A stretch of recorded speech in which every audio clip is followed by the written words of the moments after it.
Okay, I want to talk to y'all about one more thing here. I'm about to show you all the frame, about to put it up, is that there are these plungers throughout the tent that hold in certain parts of the pole system. And the way it works is it's one of these pins, and it has a cut in it to hold a circlip.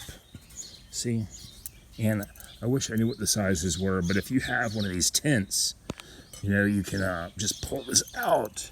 And the way it looks on the inside is there's this piece, there's a spring, there's a washer. See?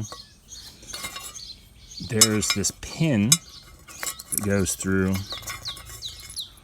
What happens is you depress the washer down to where you can see the indentation on the pin, and you pop the circlip around it.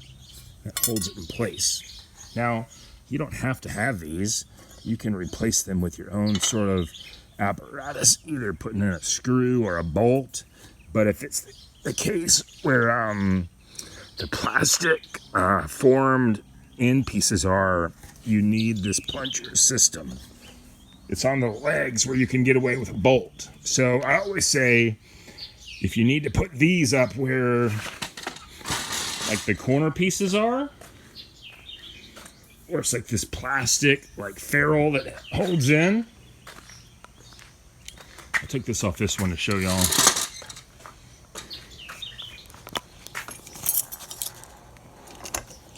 You don't want to drill through this plastic. So you want to try and move these up to here, and if you need something to replace these bottom ones, just use like a bolt.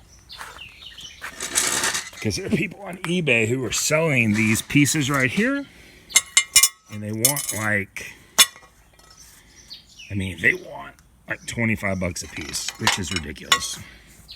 And of course, Camel won't sell them to you, so you're just gonna have to get around it on your own. If you have difficulty reinstalling this clip, what I do is I just start it at the top of this, and I'll take a pair of needle nose and rest them across the little ears, and then I take it like this, and I just hit it with a hammer and knock it down. And you want to make sure you then push it all the way down, because it's real tight, and you want to get it down into that groove, so when you pull on it, it doesn't pop out. That's also how you go about repairing these things, because sometimes they pull out. It's like people pull them out too far, and then you're putting them back in, and they don't go in all the way. You just got to pull it out, and then force it down in there, and then you're good to go.